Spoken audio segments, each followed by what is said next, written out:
So we'll now move on to our next presenter, and it's my great pleasure to introduce an old friend of NGAA, Michael Comninos, the Director of Astrolabe Group. And he's going to talk about some work they've been doing recently on build to rent in Sydney. Michael has over 20 years experience in planning, housing and infrastructure systems, working in both government and private sector. He has quite a unique mix of skills and experience that guides his work across all levels of government and industry to develop tangible benefits for people in place. Welcome and thank you, Michael. Thanks, Bronwyn. Let me just share my screen.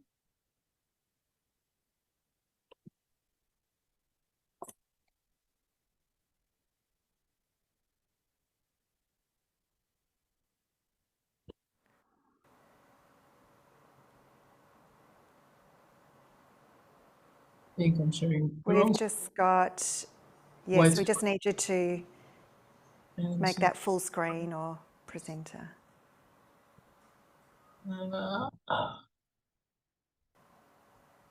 Slideshow maybe?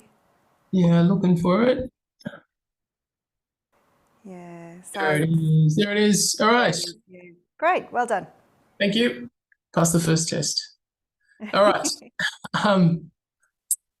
It's actually it's a good segue to the first slide. I've got some numbers here that communicate the scale of, or the dynamics as they relate to NGAA councils. Now, these numbers come from NIFIC in their State of the Nation housing document. I think that they're indicative but not definitive. The reason why I made that little joke about the technology is that we had COVID, we had lockdowns. What we found in that COVID time was that there was an ability for people to work remotely, for some people, some workers. And what happened, if people remember, was that the inner Sydney, inner Melbourne, inner Perth, inner Adelaide dwelling dynamics changed, and you had vacancies, and you had people moving to regional areas, people moving to outer growth areas to have more space, perhaps have more control about who they interacted with. And then what happened when we opened up, we had migration, which started to refill the inner areas, and that cascading effect that put rental price pressure not only in the inner cities, but also the waves of that moving through to the outer growth areas. So what you find is that the outer growth areas had two stimulatory events where the inner cities had one, and that one was more of a recovery event. And I don't think that's been well understood. In terms of affordable rental housing, it might sound a bit glib, but affordable housing requires a subsidy. Affordable housing needs either direct contribution from a funding body or some type of signal or scheme through other regulatory levers, which I'll talk about a bit later on. But these numbers, again, from the State of the Nation Housing Report, point to the dynamics in different states. It would not surprise you that those markets that have higher costs have higher degrees of stress, but it's not to say that other markets don't have stress. I think that's another point to be aware of. Another set of charts from that same document. I question this, and I'll share that with an upcoming slide to explain my interrogation of this. But it's effectively communicating the difference between supply and demand for household formation in different markets. So you've got Sydney, Melbourne, Perth and Adelaide. I'll just go back a slide. In the Sydney and Melbourne markets, it's implying that there is a housing surplus being produced at the moment, and that in the medium term that will change. The opposite dynamic is present in the other markets. What I've got here is a set of statistics relating to a survey done by the National Australia Bank. You may not be able to see the Victoria is the light grey there. So it's Victoria, New South Wales and WA on this one. I don't think South Australia was part of the survey. But it's looking at developer sentiment and what is impacting their investment decisions. And you can see some of the things that have been discussed: construction costs, planning, permit timeframes, but the relative perception in different markets of the impact of that. This is not saying that it's quicker to do something than one state and another. It's referring to the sentiment. And I think that's really important, that as local authorities, we're able to create preconditions. We aren't able to ensure that they're acted on because there are so many things outside of our control. And as pointed out earlier, we as a firm, we work in different systems, and we're aware of the infrastructure systems, the planning systems, the capital markets, and sometimes they just don't align. And at the moment, they're not aligning at scale, so we're not getting the supply that we need. So about affordable and build to rent. We've done some work, as Bronwyn's pointed out.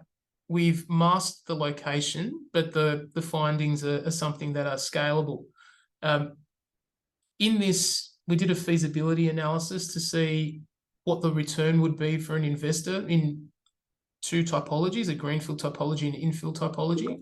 And you can see there the relative returns. They're not high enough for build-to-rent actors. In fact, they're not high enough for build-to-sell actors. So a build-to-rent actor is looking for an 8% return as a minimum. So that would be a super fund. What you see there in that first column is that the subsidy on the product would need to be the equivalent of $150,000 per dwelling to get to that return.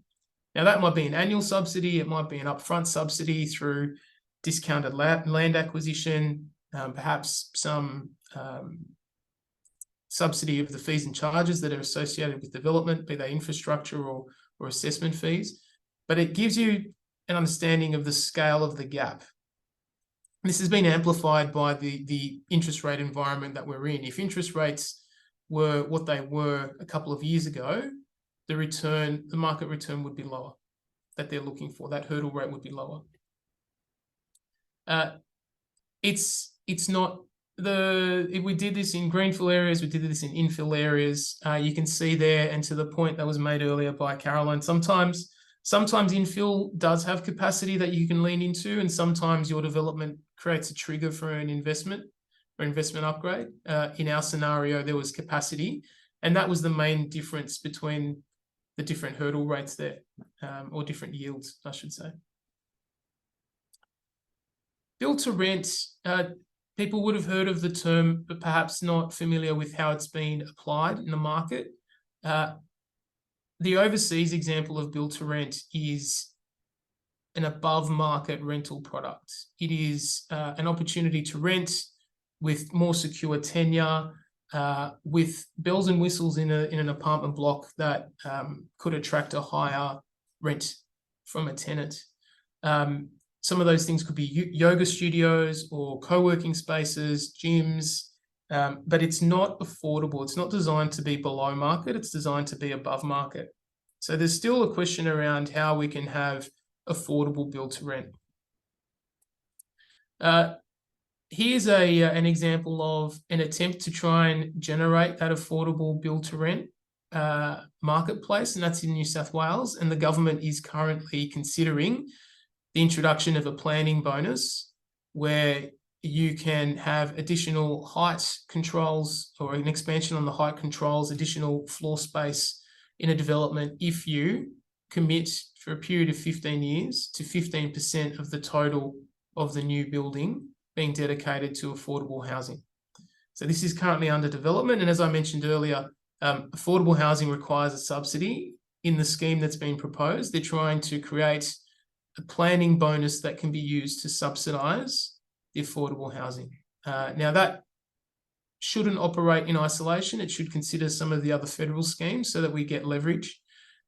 It does provide a challenge for the local government sector in what you're actually planning for. Are you planning for a base case where they are the controls in your scheme, or are you planning for the bonus case in the event that a developer seeks to access this scheme and provide affordable housing?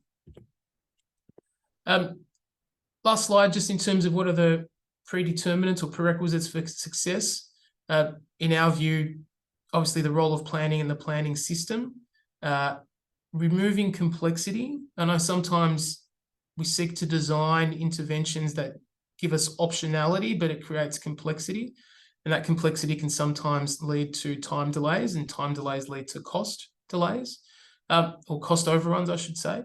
Just on costs and investment hurdles, some people may not be aware, there's obviously the time cost of money, the interest cost, and opportunity costs of a delay in realizing a return. But the other thing here is that developers have a hurdle rate that is an annual hurdle rate, or a project hurdle rate that is sensitive to time. So if they're looking to make a particular return each year, and it was a 2-year project that goes to a 3-year project, they'll seek to maintain that return. So they'll try and wait until the market can resettle and be able to derive higher sale prices. So the timing dynamic is multifaceted. It's not just about interest costs. It's actually far more significant than I think most people in the government sector realise.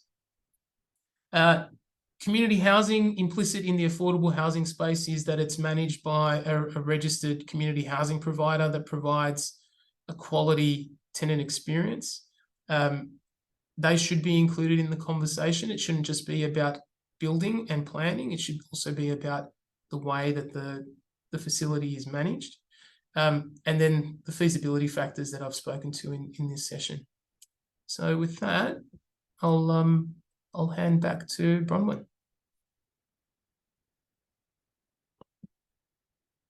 Thanks, Michael. And again, I think the title of your presentation was spot on, about a silver bullet, and it sounds like there is not one for affordable housing, but there were some great insights, thank you. And part of this much broader discussion, tying in with Caroline's presentation about so many reforms in the process, but which ones will really work, and how do they need to work together to produce the outcomes? So thanks for that, Michael.